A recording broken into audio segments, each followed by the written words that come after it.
All right, so here we are on our second look at the Soonds Scots.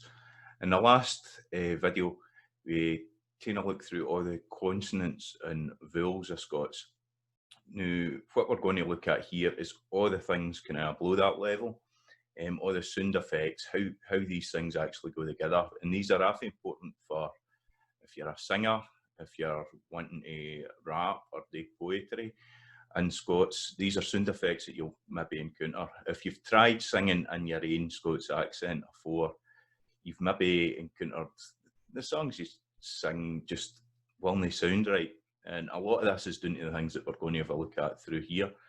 It's also important for actors, comedians, anybody that works with their voice. If you're working with your voice in public, talking away, if you're wanting to sound more Scots or just how your accent is actually working, how your Scots accent is actually working. And this applies to all the different Scots dialects, all the different accents we are around about Scotland. So we're going to have a look at this. I'll be drawing a lot on this for singing and sang, because that's where the finest details and the rhythms and sounds of our voice actually comes through. But it applies to everything, any kind of performance or any kind of public speaking or anything like that that you're using your voice for. So hopefully it will elucidate some stuff here. We're going to go through the sounds of Scots, and at the end we'll have a look at some sangs and just see how these rhythms and sounds of Scots and Scots accents when speaking English affects these things. So we'll charge on the new. Right, to start off with, I'm going to look at the continuum for pure singing to speech. We'll start out in the right here. So this is the kind of singing that you'll get in backing singing and classical music, some forms of classical and choral music, where you're not actually singing any words, you're just singing a vowel. And if we mind, a vowel is a voiced sound, the voice is going there, it's not an unvoiced sound, and we're pushing the air up through our mouth, and it's kind of shaped in different ways. Now, singing unchanging vowels, we can use any vowel within the human systems of language. So we can have our own Scots vowels, O, A, E, these kind of sounds. Or we can use sounds like French vowels, ong, things like that, more kind of nasalised vowels, the German vowels, any ones for any language system. And you'll find that in, as I say, is choral music, kind of backing singing, oohs and ahs and all that kind of thing. Then we have vowels and consonants, and that's where we start interrupting this airflow that comes up through our lungs and out our mouth. So going to humming would be in that, would be in that, but you've got your la-las and things like that coming through there. And usually this will kind of pick a sound system associated with an accent or a language. We'll get there. And then that's where you start using these sounds to form words and lyrics that we've got here. So when the words are less important, you can be more elaborate in the tune when you're singing.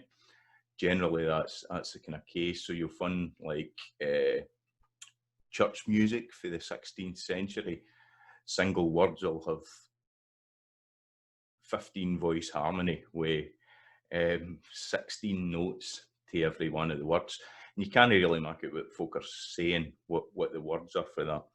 So if you're wanting to get, if the words become more important in your singing, the harmony becomes less elaborate. You use fewer notes per word, maybe one note per word. So every syllable will tack on an individual note, and the melody will tend to jump up and down a lot less if you're focusing on the words. And you'll find this in songs that have got choruses that folk sing along. There will only be many high or low notes, and it will generally be one note per syllable. or simple ones like hey Jude, la la la, la la la la, that kind of thing. And then as you move away from that, you get towards kind of rhythmical speech like poetry or metrical poetry and rapping, where you've still got a beat in the music. Now, you don't need a beat in singing. You can be off. You can sing without a beat, like a plain song, chanting and things like that, where you take the rhythms of the words more on. But like rapping and poetry tend to have a beat that you rap to, and that becomes less danceable. So it's less 40 the flair or less waltz time or jig time or whatever time you're playing in, as you get more towards kind of unmetrical poetry. And usually that's organised by kind of stresses and sentence forms. So you organise it in terms of the kind of meaning of what you're using. And that's kind of, I guess, where things like jokes come in, your timing and jokes. You arrange the words in such a way that you get the most impact to them. And that's what you'll get in good kind of drama, where they're no played to a beat, but they've got a structure to them. You write them so you get good impact for what you're actually writing. And then that goes into regular everyday speech, and that takes on all the rhythms of your sounds and the rhythms and rhymes of your idioms and things like that we were talking about. So Ververvochten was one that we had in there. Other ones, Serfecht. So the sounds start to organise themselves in terms of the idiom and the grammar and all that kind of thing. So we're not going to look at the things that words are arranged into. We're going to look at the sounds here, or the different effects, the sound effects below the level of the vowel. So last time, I guess we looked at kind of sugally vowels. We can see the difference between like heed and head. So heed would be the Scots, head would be the kind of compromise Scottish Standard English in order to be understood in English. And we're going to go below that level here. So we'll start off just with a wee look through the sounds again, just quickly. So we've got the consonants, and particularly for singing, if you mind, I said that in consonants, you can either have a voiced consonant where your voice box is buzzing, or you've got an unvoiced one. And if it's unvoiced, that will only take a note when you're singing, right? So it'll know of a melody, it'll know of what's called prosody as you speak. So one feature of Glasgow speech is folk go up and down all the time. They've got that. I'm saying to you that I think that. So the note of their voice goes up and down in kind of Glasgow speech. Unpitched consonants don't take that. So that's like sh, ch, and so you can hear none of them. If you say them and hold your throat there, you will only feel anything for making the sounds.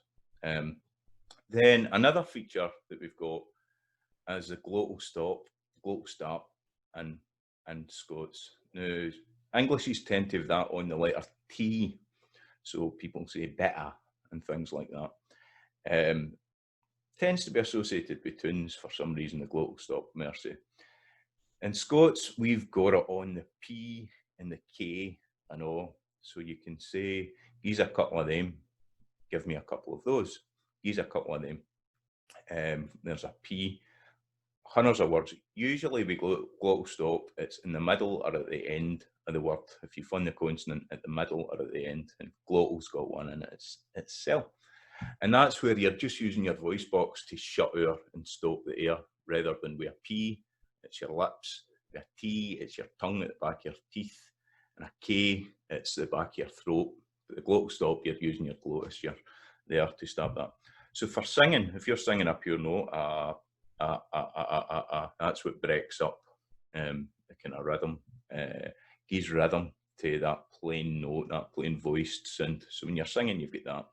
So that's something to kind of contend with singers if you want to use the glottal stop in your singing. It's a wee bit footery, but you can do it.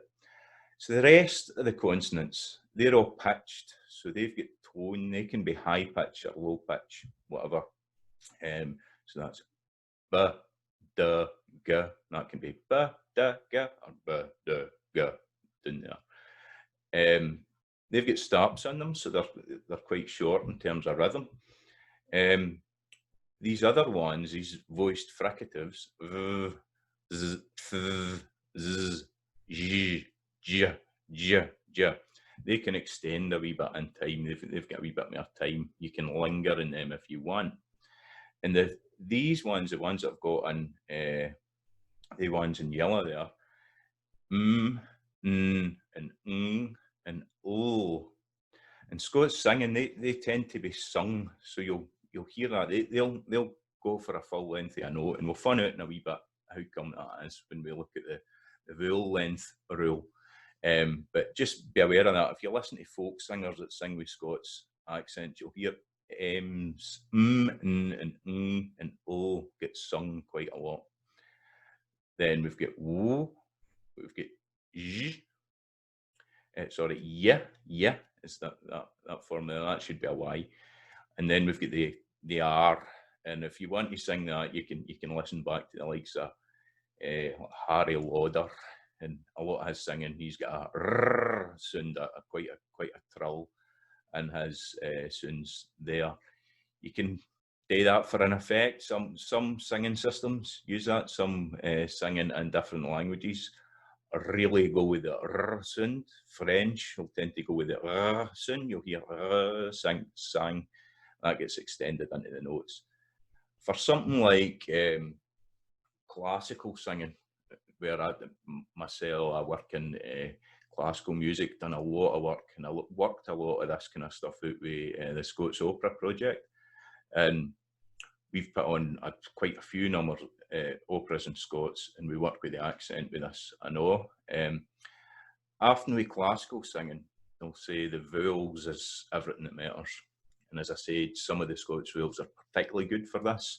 The ones that only you don't shut your mouth, they're just pure vowels like O.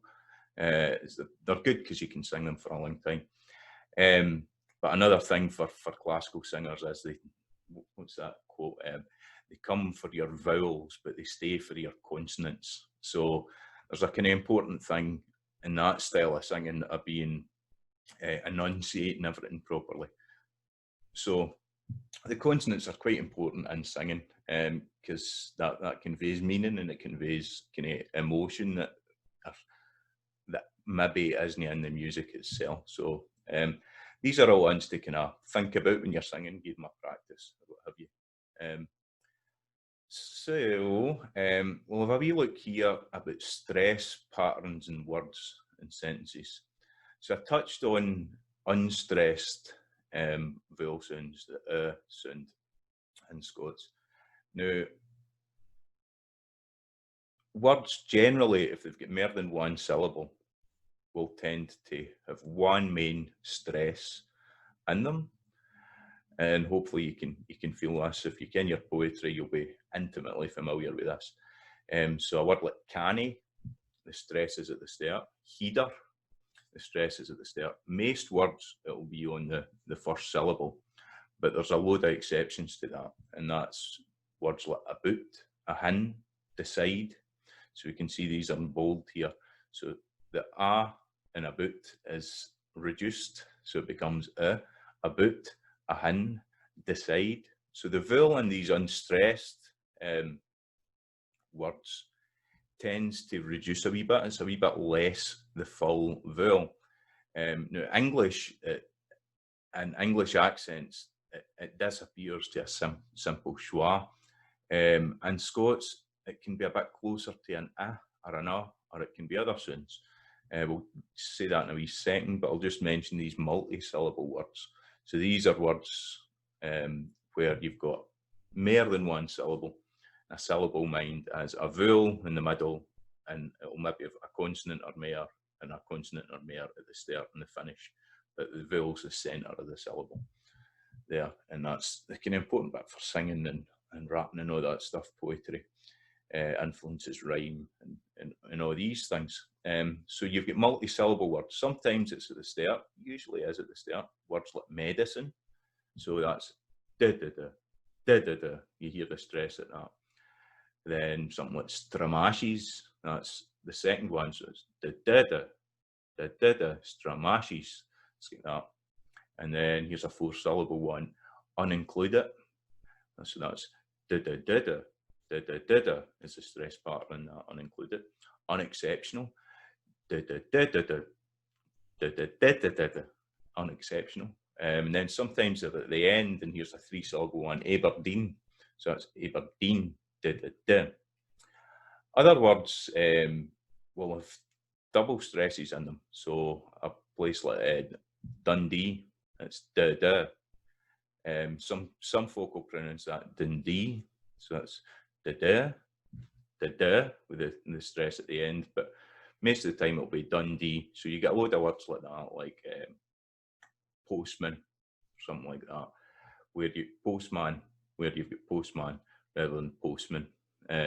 You have that Spider-Man is another one where you have the full pronunciation of that consonant on, and it's a fully stressed sound. But unstressed vowels, every single one of the vowels that we've got will appear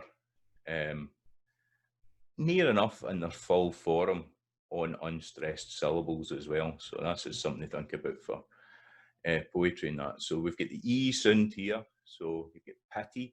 So it's pitted. You can hear that. It's so the rhythm of that is didum. So it's didum. It's that didum. It's got that sound to it. Pitted, but it still has pretty much a full E sound. Then the A sound on Monday.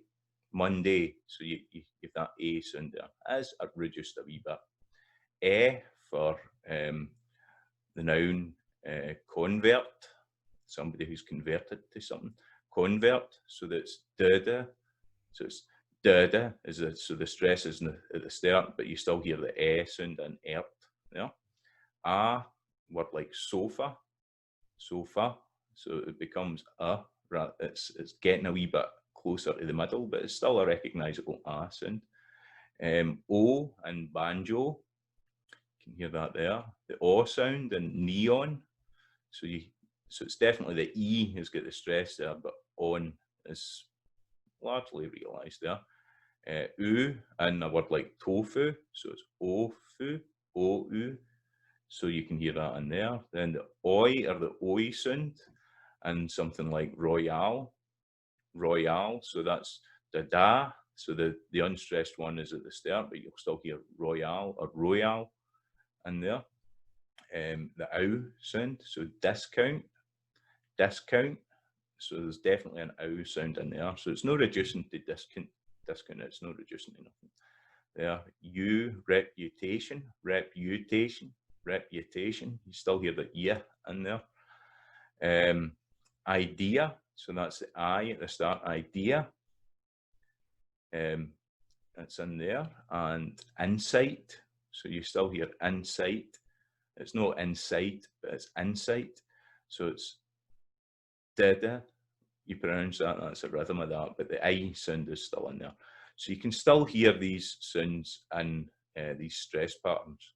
Now, when they come together into sentences, the kind of weird words like te and way and things like that, they start to get reduced a wee bit, and it's the main verbs and nouns and adjectives that we'll look at in later videos that'll take the stress within a full sentence. Now, Scots accents are roughly timed according to stress. The stressed words appear relatively orderly, but not the way they do in poetry, where it's da da da da da da da da. We don't speak like that. Or Italian, so in Italian, mi chiamo, mi chiedo, it's da da da da da da da da. There's a regular rhythm in that, but that's not a feature of Scots, even though the rhythms, the stressed syllables happen relatively orderly. Now, for things like poetry and rap and sang and stuff like that, we tend to arrange the words so we get a musical beat coming out for the stresses. So we work towards the da da da da da da da da da, and sometimes that gets more complex. So we'll have da da da da da da da da da da, that kind of thing. So we get these rhythms and we extract them for the speech. So again, it's like if you're going towards the musical end of things, that'll move away from the rhythms of speech. But if you go toward the speech end of things, you'll stick more to the natural rhythms of spoken word. But then we arrange it in these art forms so we get a regular beat in the way that we speak. So we'll go more towards that. Does it matter? Aye, it will. In terms of music and rhythm, it really matters. If you set up a regular beat and then you change the expected spoken rhythm, it can interfere with how folk understand the sense of words. And here's a wee simple one that we look at: a wean and a manger. So this is quite a common one, particularly in the west coast of Scotland. The Christmas carol, a wean and a manger. No crib for his bed. Folk often interpret that, weans in particular, as a wean and a manger. Now, part of that confusion is taking their Scots language into an English text. Maybe they say away. But another thing is the rhythm here. So a few of these examples I'll have this sheet music up there. When I was kind of learning to sing and play tunes in the kind of folk environment, folk says, "Oh, keep away from the dots, use your lugs. You've got to listen into everything." But I'll say, don't be feared of these dots here. If you don't understand them, I'll begin the basics that you need to take away for this. But basically, this one, these are the kind of beats. So this is in 3/4. So it's 1, 2, 3, 1, 2, 3, 1, 2. Away in a manger. That's how it goes. Yeah. Now, what's happening here in terms of the rhythm, and this is assisting the misunderstanding and the lyrics here, is way is getting. It's not a full strong beat it's getting there, but it's getting a full beat. The first syllable, which is the unstressed syllable. So if you think of the rhythm of this word, it's away, da da da da da da. But the rhythm of the song is da da da da. So it's da da. So what's happening is this unstressed syllable has been forced into being a full syllable. And that sounds like the word So wean makes more sense in terms of this rhythm than away. So you'd want something like 1, 2, 3, 1, 2. Away in a manger, for to convey the meaning. It changes the kind of mood of the song there. So that's a couple of things that's maybe going on with that song there. So the rhythm matters when it comes to speech. And if you take one of these strong rhythms off a strong beat, unless you're doing it deliberately for something like syncopation, it burrows things in its head. So for like a wean and a manger, it becomes really difficult to join up the natural beats, the natural stresses of your speech with the stresses of the music. And it can really how people actually understand and perceive the words within a piece of music. So you want to largely keep strong, stressed syllables to strong beats or regular beats and singing. And that's how songs organised for all rhythmical song. It's kind of that's a rule across all languages and everything. So what we're going to look at now is the Scots vowel length rule.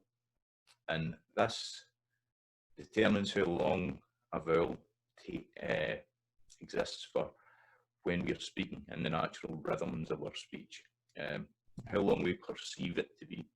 Now, if you've been learnt about long and short vowels in English, it's nothing to do with that. This is about the perception of vowel length. So, like in standard English, you'll categorise vowels whether they're long or short. And that's less to do with the duration and more to do with the quality of the vowel. So a versus a, or e versus e. It's a way of organising the English vowel system. That's nothing to do with what we're going to be talking about here. What we're talking about is the perceived length at every vowel here. So to just quickly go through the vowels we're talking about: a, e, a, u, o, or a in the northeast, oi or oi, ow, you, I, and I. And I think I said in the last video, these I and I's is a clue to the rhythms, the Soonds and Scots accents, whether you're speaking standard English or speaking Scots. So what we're going to do is we're going to look at these. Now, the Scots vowel length rule, it's a rule about perceived length, and everybody's in agreement that a and so kit, and can't remember the other vowel there, but, so bit and but, the vowels, the vowel length doesn't apply to them. For me, my perception, it applies to every other one of these vowels. And in terms of music writing, translation, librettos, it holds up for these in terms of translating things into music. So that's what we're going to talk about. Applies to e, a, u, o, a, oi, oi, ow, you, I, and I. So that's what it's going to apply here. So before we go into that,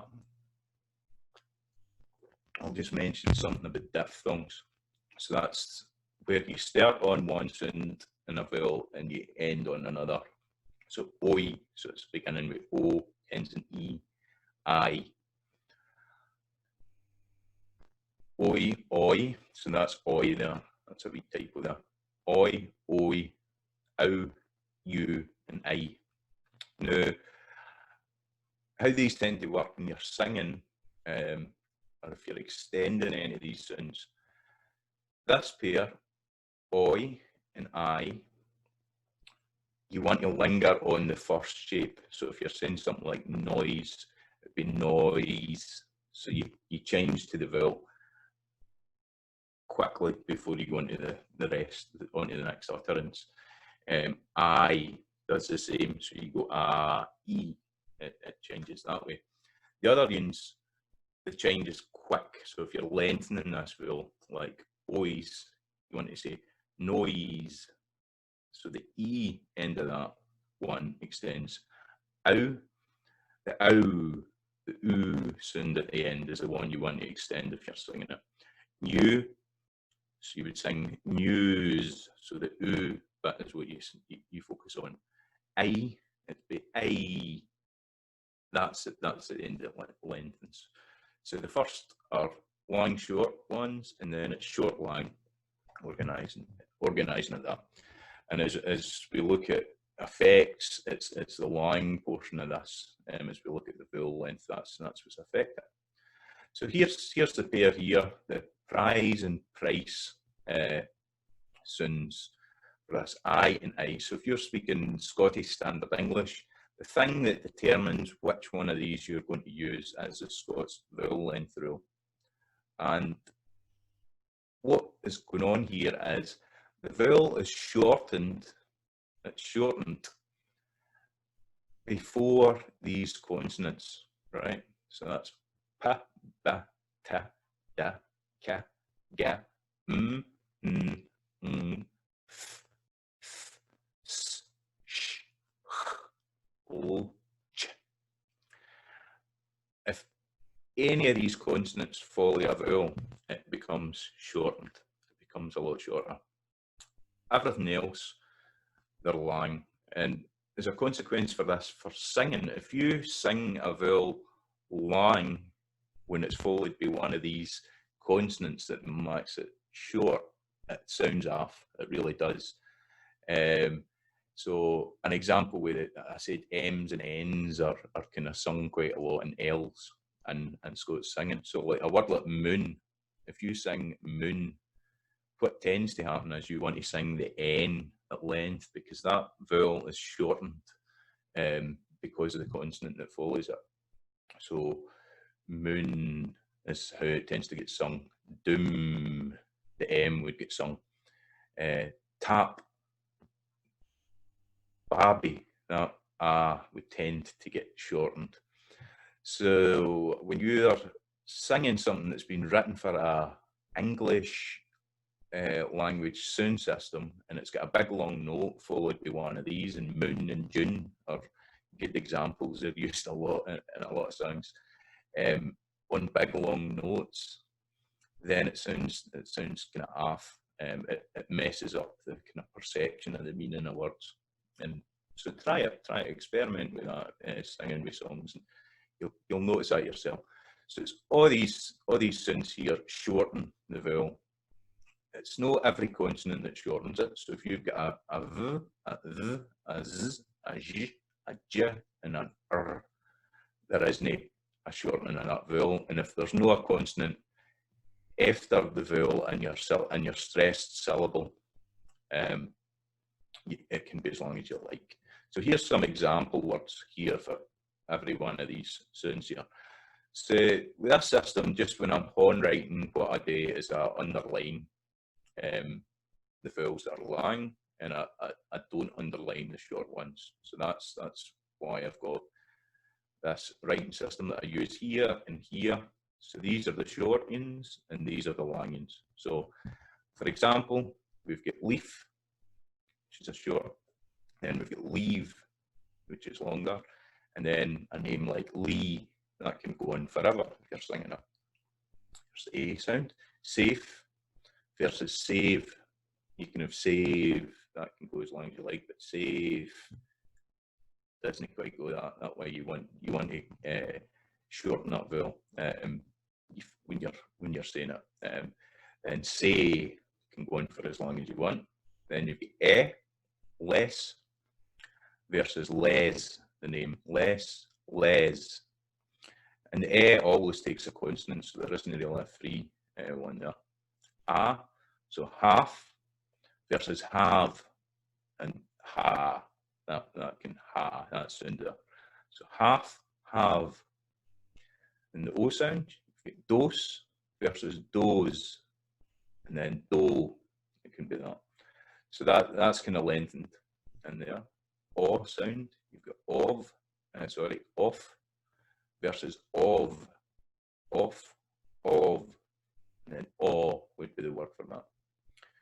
The U sound, loose versus lose, lose, so that's longer, and loo is longer again. And oi or oi, you've got voice versus noise, voice, noise, and then boy, so you can hear the E and comes in there. Voice, noise, boy. Voice, noise, boy. Voice, noise, boy. And the OU sound, house versus house, the verb, how in English. So house, house, use, you. And then we see here the I sound and the I sound. There isn't a short version of the I sound, and there isn't a long version of the I sound here. So you get rice versus rise, and then rye. Look at that. Rye, rice, rise. So that's the basic setup for the vowel length rule. And what it means is in Scots accents, the vowels tend to go lang, short, or lang, short, lang, short. So there's lang and short is very much part of how our speech works. And I'll show you in a wee second in our slide, but it's also how kind of the rhythms of the speech goes into the music. And if you're learning traditional Scottish music, it's all about long and short, contrasting them. It's not really a regular da da da da da da. It's more like da da da da da da da da da da da da. So that influences the rhythms of the music, but you can have everything in a regular rhythm and all. So the long vowels can be held as short as the short vowels, so you can have that. So it doesn't mean all music sung in a Scots accent has to take that rhythm, but it's part of it and it's there, and we'll see in a wee bit. So there's another feature on top of this long and short here that lengthens every single one of these, and that's something called a morpheme boundary, or if you add a suffix to a word, if a word takes a suffix. So we've got this here. So that's if you make it a plural, if you put it in past tense, if you turn a noun into an adjective, you add a suffix. And just in my handwriting, when I'm making sense of the words, I use a line at the top to indicate that there's a morpheme boundary or a suffix on that. So we can see here, hopefully you can hear this. So like leaf is short, then you've got leaves, and that's just lengthened just a wee slight amount there. Then you've got leave versus leaves, so that becomes even longer there. Lee versus lees, so it takes a longer length. No, everybody will have this as part of their speech, but it's something to be aware of. Well, if you're writing, and for me, most of the time when I'm writing music, I'll not really use this as a feature in music. So all these sound effects that we're looking at, you don't necessarily have to use them in music, but if something isn't quite sounding right, you can check against these and say, oh, I have put a big long note on the word leaf, and that's why it sounds a bit off. That's how come it sounds a bit off. So safe versus safes, save versus saves, say versus says, less versus lesser. So we can hear, even though that's when you have two syllable, the vowel and the stressed part is lengthened a wee bit. Less, lesser. Les, lessies. So something that belongs to les. Half, halves. Have, halves. Ha, has. Dose, doses. Doze, dozes. Do, doed. Off, oft. Of, ofs. Or, odd. Loose, loosen. Lose, loses. Loo, lose. Voice, voices. Noise, noises. Boy, boys. House, houses. House, houses. How, house. Use, uses. Use, uses. You, use. Rice, riced. Rise, rised. Rye, rise. As I say, it's maybe no part of your language, it's maybe no part of the sound system that you've got there. It's a totally wee subtle effect, but I've included it here just for kind of completeness. If you're a brave poet and you want to try and work with these extra categories, go for it. But it's a sound effect, it's maybe there. The most important bit is the primary vowel length rule that we look at here, the bare difference between these ones where you've got sonnet, where you've got pa, pa, ta, all these consonants that shorten the vowel, and these ones that lengthen it. So what we'll look at is a wee bit of traditional Scots song. So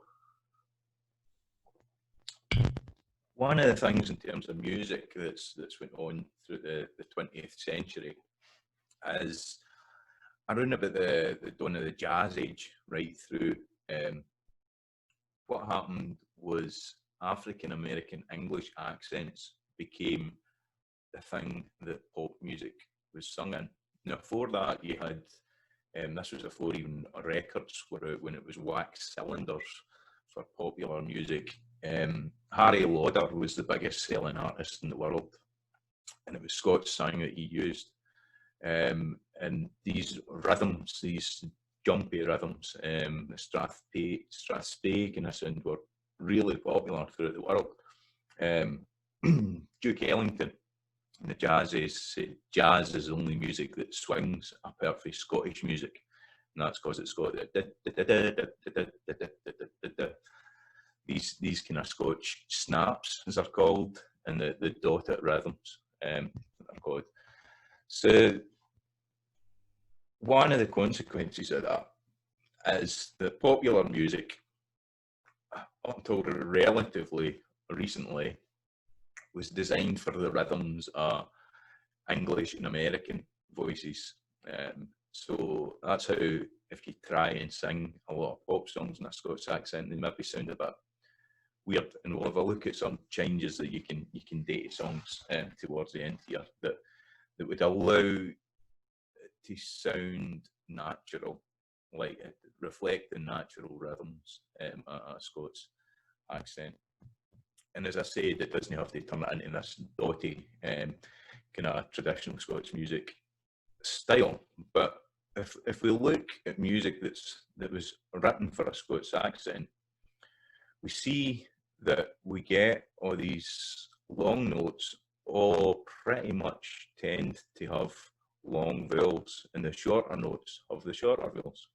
So this is a short note before the big beat, so that's bar here. That's a start of a group of notes, and it's a kind of strong beat here, usually in Scots music. So this is for the Land of the Leal, a wee sad song about somebody dying. Right, somebody's away to the land of the Leal, away to heaven. So I'm wearing a wa, John, let's no wreaths and thaw, John. I'm wearing a wa to the land of the Leal. They're nae sorra there, John, but neither cold nor care, John. The day is aye fair in the land of the Leal. So when we start to look at these songs, we see that short notes here, so that's a kind of unstressed. Then we've got weir, so the R's in there, so that's a long note, and it takes a lang vowel in there. Wearin, so the in is unstressed, and it's on an unstressed beat, and it's on a shorter note. Then we've got a wa, so like away in a manger. This is a wee short bit here, so that's a wa or a way. So the stressed vowel goes in the strong beat, and it's a wa here, so that's a lang vowel, so you can have that lang. And John is a short one, so we've got two short beats here. John lick snorreaths, so they go in the shorter notes. Snorreaths, so snaw is lang, because that syllable, it doesn't have any of the vowels on it. Wreaths, you could sing that as wreaths if you want to lengthen it. And thaw, so thaw is another lang one that's on this heavy beat. John, wearing, so that becomes a lang one. And again, so it's the same pattern here, a wa. Te can be lang, but it's unstressed in the sentence, so it's on a kind of weaker beat there.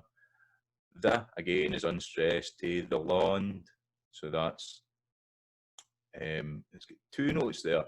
So really, land is a short one, but one of the ways of fun with working with singers is if you put another note in a shorter vowel, if you re-articulate it, you can lengthen it. So singing it as a plain note is a big lang thing, can sound a bit off, but if you put a different note in there, you can re-articulate it and you can make it last longer. A, the land of the Leal, so that's O, which is pronounced A. Away to the land of the Leal, the land of the Leal in there. And Leal, again, you can sing on the L, but this can be short or long, this here, wheel. So if we go through all, and I've went through hundreds of things like this, you find that's the case. So there's nay, so these square boxes here are the strang beats where there's a lang vowel in it. And these ones, the circular ones, are short vowels, are unstressed vowels. And that's how it works. These are the strang beats here that we've just spoke through there. Blonde, as I say, isn't quite a strang one. Lil isn't quite a strang one. Nay is a lang. There, because it's got the R in it's lang. Care or care, if you say it that way in your dialect. Neither, there should be a square one in there, so that's a lang E in there. I, so that's, you can sing that so that's a lang one, but it's a diphthong, so you can sing a different note on each diphthong note, target one. Fair or fair in there. Then again, it's lond and the lil.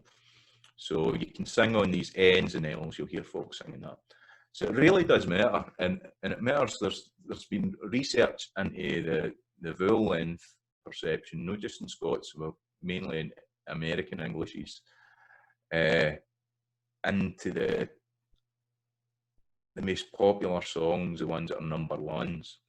And the ones that are number ones tend to have lang vowels on lang notes. So there's been research showing that it associates like this. So that's something to be aware of when you're working with songs in Scots. Now, another feature, and this is quite an interesting one that adds a really interesting rhythm, is what I call the sleekit vowel.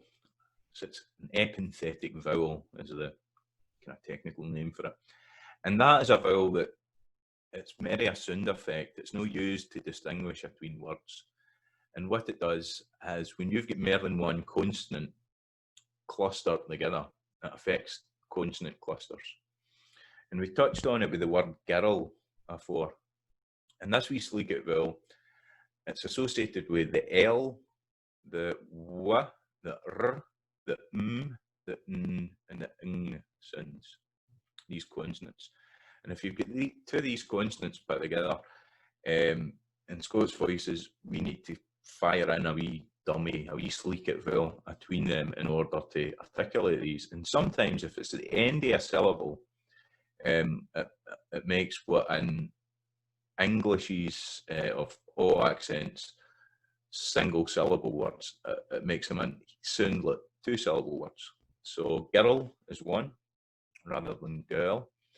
So we've got LM endings. So that's words like film, realm, elm, helm, right? So it comes in between them. Film, it's really, really clear in there. Film. So didum. So we get that rhythm. Didum, didum, didum. And there. LNs, it comes in. There's no many words that end LN. So like killing, where you make fire pottery. Millen, and the surname, Killen, Millen. It really comes out when an R goes on to an M, and there's hundreds of words like that. So like warm, harem, storm, forum. So you get that didum, didum, didum, didum, and there warm, didum, harem, didum. So that's got a slightly different rhythm for that.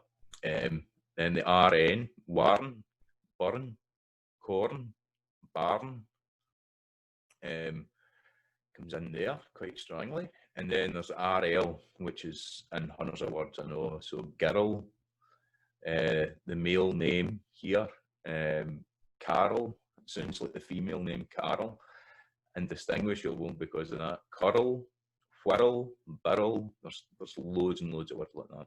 So it's most prominent if it's after a word. So if you just think about the number of songs that will have words like girl in it, and how that affects the rhythm, if you're singing one that's been decided, a song that's been wrote for a one syllable, girl or girl or something like that. So you'll find these rhymes quite a lot. So that's a feature that comes up. So that gives a didum, didum, or a didum, didum rhythm instead of just a dum, dum, dum rhythm. It comes in at the start of syllables, start of words, I know.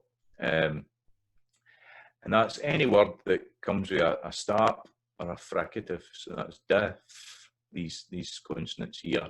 And the second syllables a w, a o, or an r sound. You'll hear that in words like dwarf, dwam, twang, twirl. So it's a wee bit more subtle there, but it's da-da, da-da, da-da, which is the Scots snap rhythm.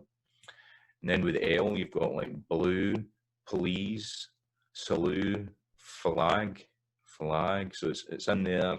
Some words it's not as pronounced as it could be. Now you can try and avoid these when you're singing if you want, or you can incorporate it. So it's up to yourself how you do it. So with the R, you've got like grew, croon, brew.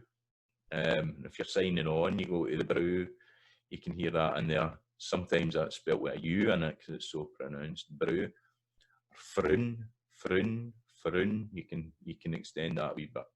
So that's pertinent. It can make, that's where you sleekit vowels, something that can make singing in a Scots accent sound a bit odd. So you can incorporate that into your writing if you want, but we can see it in terms of the rhythm here. So we're back to the dots. So we see these are 1, 2, 3, 4. 4 beats, and brown here is on the strong beat. So in an English accent, you would have something like the brown-haired girl, the brown-haired girl. Then if you're thinking about the language, the idiom, in Scots, you'd be more likely to say the brown-headed girl. But we see here, right, so that's the brown-haired girl. That's straight rhythms like that. So you can bring the idiom in here to the brown-headed girl, the brown-headed girl, the brown-headed girl. And Scots, that's the same there with the Scottish accent, the brown-headed girl. So we bring the R in there. And this is a girl. So this is the rhythm we've got here. So it's like,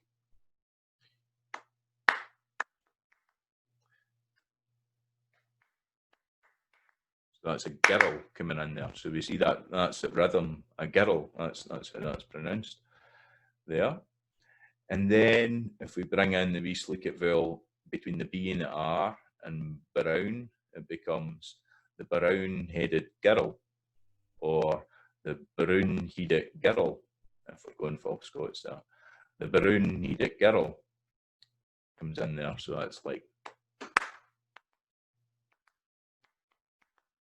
is a rhythm of that. So that's at the bottom is closest to the kind of Scots pronunciation. The top is how you would tend to dish out the rhythm, and one of the English accents. That's you get that. So you can try and sing in your Scots accent to this rhythm. That's possible, but this is something that you can include in all. So it's choices for you as you're writing music. But these are the rhythms that are unique to the Scots, or are part of the Scots accent. Okay, up there. So to finish off, I'll go through a couple of songs. One for the tradition, as I say, these tend to be the traditional songs, or songs that folk have made up without writing them down, and then somebody's came along and wrote them down. And you'll get different versions all over Scotland, and that's more like the folk writing process. So what you do is you hear a song, you go, I like that, and then if it doesn't quite fit the way you talk, you make changes to it, and that's your version of the song. And this is one of the most, so that process changed in the 20th century when you get recorded music, and folk became singer-songwriters and things like that. So you had a record that you could hear a literal record, and then over the radio and things like that, and that became the way to sing a particular song. So songs didn't get changed. What folk done was they put on the accent of the singer. But in the 18th and 19th century in Scotland, there was a big movement to write down all these Scots songs, and that's a quote I think is quite important. This is Margaret Laidlaw, or her merit name's Hogg, talking to Walter Scott, who wrote down songs, and Walter Scott asked, "Has anybody wrote your songs down before?" She says, "Oh, nah, sir. There was never any of my songs printed till you printed them yourself, and you hae spoilt them altogether. They were made for singing and no for reading, but you have broken the charm now, and they'll never be sung nae more. And the worst thing of all is they're neither right spelled nor right setting down." So what's going on here? When these songs were taken down by Burns, by Walter Scott, they kind of sorted them into using conventional English grammar and spelling, and brought them into mere fixed rhythms and things like that. So when we're coming at a song, like a traditionally written down song, we can't just literally take it off the page. We've got to interpret it, and there's different ways of doing this. But what I do is I come at it from a linguistic point of view, and we'll go through a couple of verses of one song here, just to show you some of the process I can interpret in song text. So this is one. Usually, it's called "The Collier Laddie," and it's, "I've travelled east and I've travelled west, and I've travelled o'er Kirkcaldy, but the bonniest lass that e'er I spied, she was following her collier laddie. Oh, where ye live, my bonny lass, come tell me what they call ye. Bonny Jean Gordon is my name, and I'm following a collier laddie. Oh, would ye fancy ane that's black, and you sae fair and gaudy? Oh, fancy ane o' higher degree than following a collier laddie." So that's usually how it's sung. So approaching this, you've got to think that often it's written down with the weird grammatical words that we're going to look at in later videos as standard English forms and standard English grammar. So when I come at this text in my dialect, rather than saying the collier laddie, I'd call this the collier laddie, right? And right away we see that the rhyme system comes out. If this is laddie, that rhymes with Kirkcaldy, and what they call ye, a collier laddie. Say fair and gaudy, a collier laddie. So suddenly there's a rhyme system here that isn't in it. If you're pronouncing that as laddie, as you would expect in standard English, there's no rhyme across this thing. But if you realise that it's laddie, then you can see, well, maybe that's a rhyme system. And what you find is in every other one of the verses, born one, everything rhymes with laddie. So there we go, right off the start here. You've got this beginning. This is Scots. It's using the Scots words, Scots grammar, but the way it's wrote down is using standard English. So right away we've got a rhyme system here. You find this in a lot of things. So you've got that. You'd maybe want to sing that. I've. Then you've got travelled east and travelled west. You'd maybe want that to be travel, the mere Scots in there. And you would maybe want the Scots form, an, which wouldn't have the D in it. I've travelled east and I've travelled west. And I've travelled o'er Kirkcaldy. So in your dialect, you'll maybe say o'er or our. So travelled o'er or our Kirkcaldy. Bit, you might want that as bit if you say bit instead of but. The boniest lass that e'er I spied, she was whiz, you would go with whiz in there, she whiz. Then rather than following, you'd maybe go with following her collier loddy. And then generally these O's, these poetic things, when folk sing, it's usually a, so it'd be a, for, or where, if that's in your dialect. Live ye, then it would be ma, bonny lass. Come tell me what, you'd want in there, what they call ye. Bonny Jeannie Gordon, or Gordon, depending on how you say that name, I'd say Gordon, is my name, and I'm following a collier loddy. And all wid, you fancy ane that's black, and that's got it's got coal there, and that's got this sleekit vowel in there, black, ane that's black, and you say fair and gaudy, so you would probably keep the emphatic U in there rather than ye. Or fancy ane a higher degree, or here degree, or hecher degree, whatever your dialect is, then following a collier loddy. So that becomes quite a different text there. So it's I've travelled, so you've got the wee sleekit vowel in there. I'm just using a wee up arrow in there, a wee array. I've travelled east, and I've travelled west, and I've travelled o'er Kirkcaldy. But the boniest lass that e'er I spied, she was following her collier loddy. O whar live ye, my bonny lass? Come tell us what they call ye. Bonny Jeannie Gordon is my name, and I'm following a collier loddy. Or would ye fancy ane that's black, and you say fair and gaudy, or fancy ane a higher degree than following a collier loddy? So for me, that brings in a lot of the rhythm. It gives a lot more of the natural way that I would say that in my own Scots. It brings in far more, and this is how I sing this. And it brings out a rhyme system, and the rhythm is that wee bit different. It's more kind of jumpy. So you can do that with these songs that I wrote down, and you've got to mind that as Margaret Laidlaw says, you know, they're no putting down the right way. So you've got interpretation with that, and that's part of the Scots, part of the folk system of interpreting and singing songs and making them your own.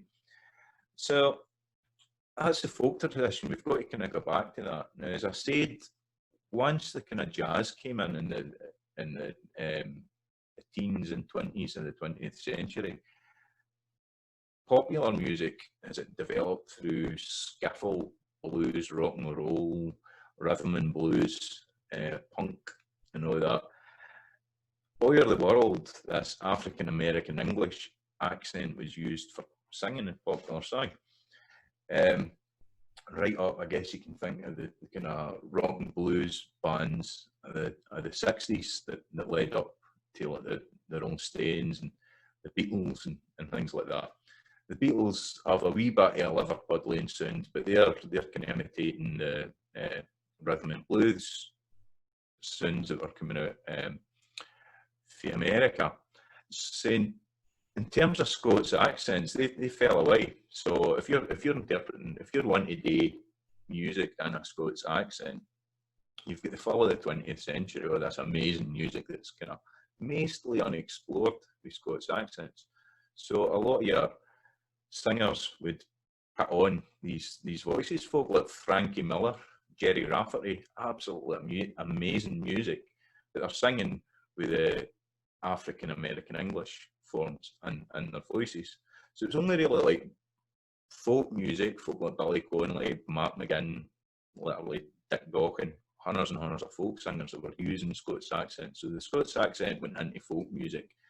But often a lot of folk singers would put on an Irish accent or an English, a kind of non-standard English dialect accent when they're singing folk songs. Folk like Donovan, if you listen to that, he's got a kind of Bob Dylan sound to his voice. So round about that time, I know was the kind of rise of the singer-songwriter. So everybody stopped playing other folks' songs and they all wanted to write their own songs, you know, because that was you'd earn more after it, you know, you'd get credit for it. So that was a big shift in terms of how the music industry worked. You did the folk kind of more on the novelty side, so like Ivor Cutler, he sings in his own inimitable style, but he sings in a Scots accent. You get that. Later on, in the kind of 70s and leading up to '04 and just after punk, you'd folk in England, like Bowie starting to sing in an English accent, in his own accent. And a lot of singers in Scotland started shifting away from this American accent into English accents after Bowie. The new wave and all that kind of thing. And there's a few wee places where the Scots accent and Scots language comes up. Folk like Alex Harvey, you'll hear him going into his own accent. Then you'd get bands like the Proclaimers, Altered Images, and all that. You get wee snippets of that. Talking Heads, funnily enough, Talking Heads, and the first cut, A Psycho Killer.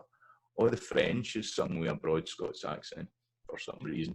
That's in there. And it sounds a bit like Biss, like Sci-Fi Steven for the band, the Glasgow band Biss. Through punk, a lot of recordings of fair folk are putting on like a kind of London accent. There's a few exceptions, you know, like the Near Theatres are well worth checking out. And kind of modern punk bands like the Cundies, well worth hearing singing in their own accents there. Then you get bands like Arab Strap, Glass Vegas, Twin Atlantic, Frightened Rabbit. They're all come through and they're starting to use their own Scots accents. So that's starting to come into kind of rock music again. Suddenly rock and indie, you're getting these sounds, and latterly you've got like the Gyro Babies and Colonel Mustard singing with their own kind of accents. And in this century, I know you've got your Scottish hip hop folk like Mog, Loki, Empress, Freestyle Master, Hunter's Mare, worth checking out, all rapping in their own accent. Of course, there's the story of Syllable and Brains. If you don't know that one, check them out, see what happened with them. So the Scots accent's starting to come out, you know, just being folk. Again, it's coming into all these different forms of music. But I'll finish off here with a wee look at if you're confronting a song that's been wrote in English and with the English rhythm system and English sound system and all that, how do you approach it? And I've not got a full answer here for this. This isn't a complete song, but we'll have a look at Oasis Wonderwall. Going through this, and you can sing it in a Scots accent and it sounds reasonably alright, but it sounds a wee bit stiff. So you can have today is going to be the day that they're going to throw it back to you. By now you should have somehow realised what you got to do. I don't believe that anybody feels the way I do about you now. Backbeat, the word was on the street that the fire in your heart is out. I am sure you've heard it all before, but you've never really had a doubt. I don't believe that anybody feels the way I do about you now. And all the roads we have to walk are winding, and all the lights that lead us there are blinding. There are many things that I would like to say to you, but I don't know how, because maybe you're going to be the one that saves me, and after all, you're my Wonderwall. So that sounds a bit kind of stiff, and even when you're singing it, it's kind of going that way. So if you're starting to think about how am I going to adapt this to like the way that I talk, if you talk Scots, so that was that way, a Scottish accent, but no in Scots. When you think, well, what's the idiom? What's the grammar? How would I actually sing this? So even starting for the title, Wonderwall, if we break that into two words, in Scots it'd be wonner and wa, so it'd be wonner wa, it'd be something like that. So then you've got today is going to be the day, so that would be the day is gonna be the day. they're gonna throw it back to you. All right, so that becomes ye, yeah, to ye. They're going to throw it back to ye. Throw, I don't really use that word. I would be more likely to say fling, so I'd swap fling in there. By now becomes benu, ye, shoulda. So we would tend to say shoulda, where that VE becomes an A sound. We shoulda somehow realised, I would say realised rather than realised. Realised what you've got today, what you've got today would be how I would tend to have that. Then if you come in, if it's part of your thing, if you say dinny, you say, I dinny believe that anybody, maybe, feels the way I do about you now.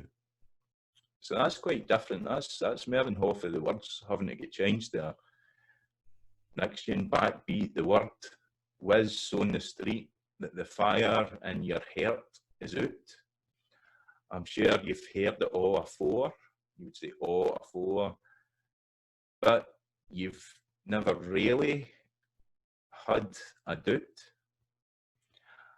I didn't believe that anybody feels the way I do about you now. So you see, it's quite a difference once you start getting into that.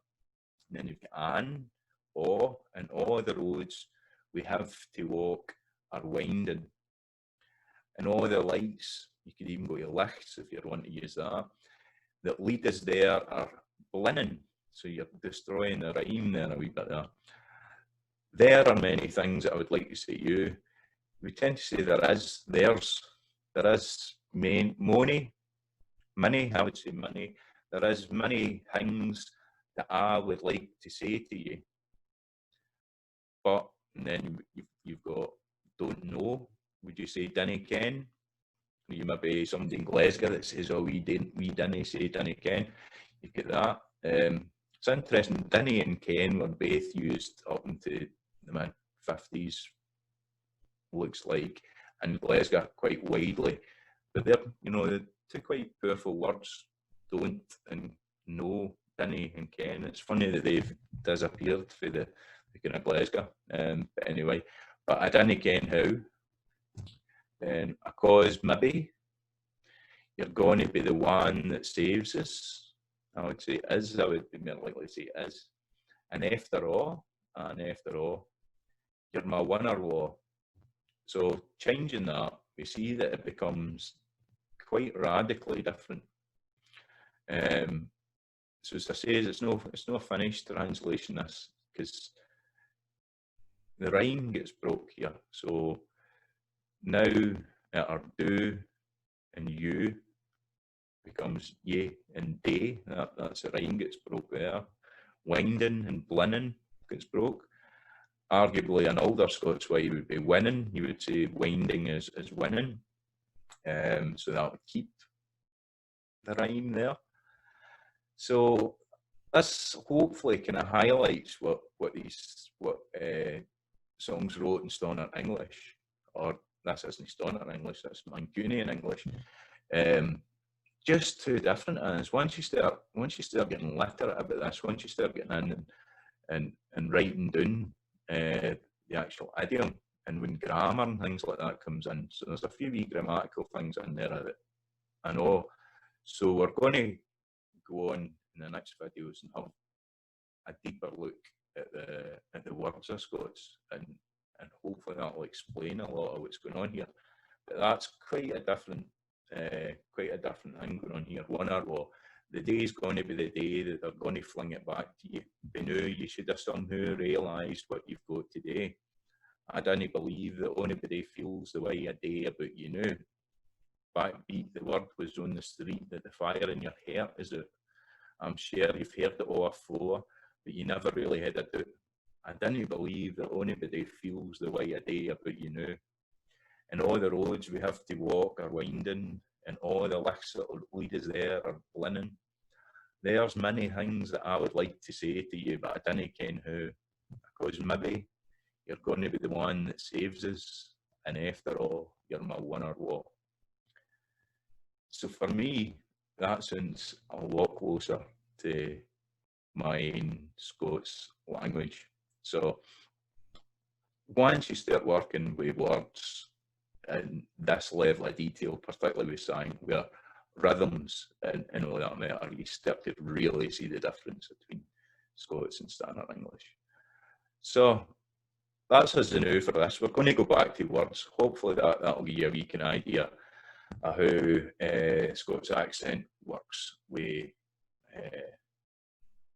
art forms that lean more towards the music and sounds of what we're using. So I'll see you after then. Thank you very much. See you later, pal.